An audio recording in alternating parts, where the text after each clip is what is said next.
ರಾಜ್ಯ ಕಾಂಗ್ರೆಸ್ನಲ್ಲಿ ಈಗ ಸಂಪುಟ ಕಿಚ್ಚು ಜೋರಾಗಿದೆ. ಸಚಿವ ಸ್ಥಾನ ಸಿಗಲಿಲ್ಲ ಅಂತ ಸ್ವಪಕ್ಷದ ನಾಯಕರ ಮೇಲೆಯೇ ಶಾಸಕರು ಬೆಂಕಿ ಉಗುಳ್ತಾ ಇದ್ದಾರೆ.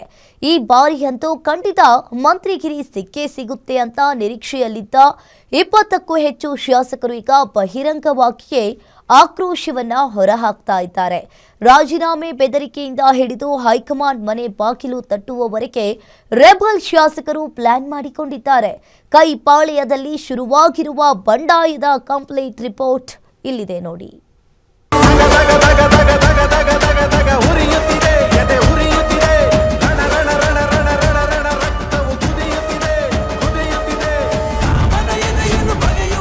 ಸಂಪುಟದಲ್ಲಿ ಸಿಗದ ಜಾಗ, ಕೈ ಶಾಸಕರು ಕೊತ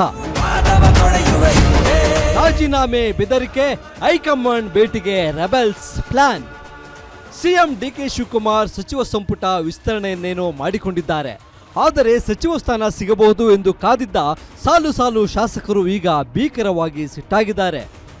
ಭರವಸೆ ಕೊಟ್ಟು ಕೊನೆ ಕ್ಷಣದಲ್ಲಿ ಕೈಕೊಟ್ಟ ಕಾಂಗ್ರೆಸ್ ಹೈಕಮಾಂಡ್ ಮತ್ತು ರಾಜ್ಯ ನಾಯಕರ ವಿರುದ್ಧವೇ ಅಸಮಾಧಾನದ ಪಂಜು ಉರಿಯುತ್ತಿದೆ. ಹಿರಿತನ ಮತ್ತು ಪಕ್ಷ ನಿಷ್ಠೆಗೆ ಯಾವುದೇ ಬೆಲೆ ಇಲ್ಲದಂತಾಗಿದೆ, ನಮಗೆ ತೀವ್ರ ಅವಮಾನ ಮಾಡಲಾಗಿದೆ ಎಂದು ಬೇಸರಗೊಂಡಿರುವ ಶಾಸಕರು ಈಗ ರಾಜೀನಾಮೆ ನೀಡುವ ಬೆದರಿಕೆಯನ್ನು ಹಾಕುತ್ತಿದ್ದಾರೆ. ನನಗೆ ಈ ಕ್ಷೇತ್ರದ ಮುಖಂಡರುಗಳು, ಸಮಾಜದ ಮುಖಂಡರುಗಳು, ಮತದಾರರು ಯಾರೂ ಕೂಡ ನಾನು ಮುಂದುವರಿ ಅಂತ ಹೇಳ್ತಾ ಇಲ್ಲ, ನೀವು ಬಿಟ್ಟು ಹೊರಗಡೆ ಬನ್ನಿ ಅಂತ ಒಂದೇ ಕಂಡೀಷನ್ ಹಾಕ್ತಾ ಇದ್ದಾರೆ. ನೋಡೋಣ ಏನು ಮಾಡೋದು. ಎಲ್ಲದೂ ಬಿಟ್ಟು ಬನ್ನಿ ಅಂತ ಹೇಳ್ತಿದ್ದಾರೆ. ಈಗ ಉದಾಹರಣೆಗೆ ನಂದೇ, ಈಗ ನಮ್ಮ ಜೊತೆಯಲ್ಲಿದ್ದಂಥ ಭಾಳ ಹಲವಾರು ಜನಕ್ಕೆ ಅವಕಾಶ ಮಾಡಿಕೊಟ್ಟಿದ್ದಾರೆ. ಈಗ ನನಗೆ ಇವತ್ತು ಕೈ ಬಿಟ್ಟಿದ್ದಾರೆ. ಯಾವ ಕಾರಣಕ್ಕೆ ಕೈ ಬಿಟ್ಟು ಕಾರಣ ಕೊಡಬೇಕಲ್ಲ. ಈಗ ನನ್ನಿಂದ ಏನಾದರೂ ಭ್ರಷ್ಟಾಚಾರ ಆಗಿತ್ತಾ, ನಾನೇನಾದರೂ ಭ್ರಷ್ಟಾಚಾರ ಆರೋಪಕ್ಕೆ ಒಳಗಾಗಿದ್ದ, ನಾನು ಇಲಾಖೆಯಲ್ಲಿ ಸರಿಯಾಗಿ ನಾನು ಇಲಾಖೆ ಜವಾಬ್ದಾರಿ ನಿರ್ವಹಿಸಿರಲ್ವಾ, ಇಲ್ಲ ಪಕ್ಷಕ್ಕೆ ಏನಾದರೂ ಮುಜುಗರ ಆಗೋ ರೀತಿಯಲ್ಲಿ ಹೇಳಿಕೆಗಳನ್ನು ಕೊಟ್ಟಿದ್ನಾ, ಏನು ನನ್ನಿಂದ ಆಗಿರ್ತಕ್ಕಂಥ ಲೋಪ. ಇವತ್ತು ನನ್ನ ಜೊತೆಯಲ್ಲಿದ್ದಂಥ ನನ್ನ ಆತ್ಮೀಯ ಸ್ನೇಹಿತರು, ಸಹೋದ್ಯೋಗಿಗಳಿಗೆ ನೀವು ಅವಕಾಶ ಮಾಡಿಕೊಟ್ಟಿದ್ದೀರ, ನಾನೇನು ಉತ್ತರ ಕೊಡಲಿ. ಇವತ್ತು ಸಚಿವ ಸ್ಥಾನ ಸಿಗದೆ ಕಂಗಾಲಾಗಿರುವ 20ಕ್ಕೂ ಹೆಚ್ಚು ಶಾಸಕರು ಈಗ ಒಗ್ಗಟ್ಟಿನ ಮಂತ್ರ ಜಪಿಸುತ್ತಿದ್ದಾರೆ. ಕೆಲ ಶಾಸಕರಂತೂ ತಮ್ಮ ಕ್ಷೇತ್ರದ ಜನ ಮತ್ತು ಬೆಂಬಲಿಗರ ಜೊತೆ ಚರ್ಚಿಸಿ ಶಾಸಕ ಸ್ಥಾನಕ್ಕೆ ರಾಜೀನಾಮೆ ನೀಡಲು ಗಂಭೀರ ಚಿಂತನೆ ನಡೆಸುತ್ತಿದ್ದಾರೆ. ಇನ್ನು ಕೆಲವರು ನಮಗೆ ಏಕೆ ಮಂತ್ರಿಗಿರಿ ತಪ್ಪಿಸಲಾಯಿತು ಎಂದು ನೇರವಾಗಿ ಹೈಕಮಾಂಡ್ ನಾಯಕರನ್ನೇ ಭೇಟಿ ಮಾಡಿ ತರಾಟೆಗೆ ತೆಗೆದುಕೊಳ್ಳಲು ನಿರ್ಧರಿಸಿದ್ದಾರೆ. ಸದ್ಯದಲ್ಲೇ ಈ ಎಲ್ಲ ಸಚಿವ ಸ್ಥಾನ ವಂಚಿತ ಶಾಸಕರು ದೆಹಲಿಗೆ ತೆರಳಿ ಹೈಕಮಾಂಡ್ ಮುಂದೆ ತಮ್ಮ ಅಳಲು ತೋಡಿಕೊಳ್ಳಲು ಕಾಯುತ್ತಿದ್ದಾರೆ. ಎಲ್ಲ ಅನ್ಯಾಯ ಆಗಬಾರ್ದು, ಆ ಥರ ನೋಡ್ಕೋಬೇಕು ಅಂತ ನಾನು ವರಿಷ್ಠರಿಗೆ ನಾನು ಬೇಡಿಕೆ ಇಡ್ತಾ ಇದ್ದೀವಿ.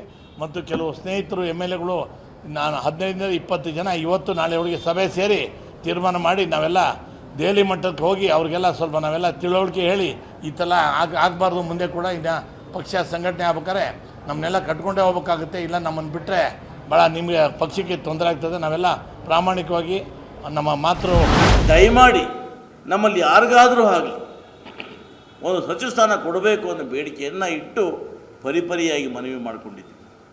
ಇದು ಯಾರ ಸ್ವಂತಕ್ಕಲ್ಲ, ಜಿಲ್ಲೆಯ ಅಭಿವೃದ್ಧಿಗೋಸ್ಕರ, ಜಿಲ್ಲೆಯ ಹಿತದೃಷ್ಟಿಯಿಂದ, ಜಿಲ್ಲೆಯ ಹೇಳಿಗಾಗಿ, ಪಕ್ಷದ ಸದೃಢತೆಗಾಗಿ ನಾವು ಇದನ್ನು ಮಾಡ್ಕೊಂಡಿದ್ವಿ.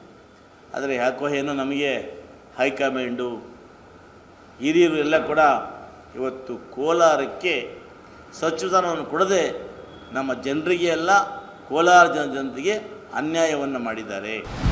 ಒಂದೆಡೆ ಸಚಿವ ಸ್ಥಾನ ತಪ್ಪಿದ್ದಕ್ಕೆ ಶಾಸಕರು ರಾಜೀನಾಮೆ ನೀಡುವುದಾಗಿ ಗುಡುಗುತ್ತಿದ್ದರೆ, ಇನ್ನೊಂದೆಡೆ ರಾಜ್ಯ ನಾಯಕರು ಮಾತ್ರ ರಾಜೀನಾಮೆ ಕೊಟ್ಟರೆ ಖಡಕ್ ಆಗಿ ಸ್ವೀಕಾರ ಮಾಡುತ್ತೇವೆ ಎಂದು ಬಹಿರಂಗ ಸವಾಲು ಹಾಕಿದ್ದಾರೆ. ಹೀಗಾಗಿ ಕಾಂಗ್ರೆಸ್ ಅಂಗಳದಲ್ಲಿ ಹತ್ತಿಕೊಂಡಿರುವ ಈ ಬಂಡಾಯದ ಕಿಚ್ಚು ಮುಂದಿನ ದಿನಗಳಲ್ಲಿ ಯಾವ ಹಂತಕ್ಕೆ ತಲುಪಲಿದೆ, ಸರ್ಕಾರದ ಅಸ್ತಿತ್ವಕ್ಕೆ ಕಂಟಕವಾಗಲಿದೆಯಾ ಎಂದು ಕಾದು ನೋಡಬೇಕಿದೆ. ವೀರೇಶ್ ದಾನಿ, political bureau, guarantee news, Bengaluru.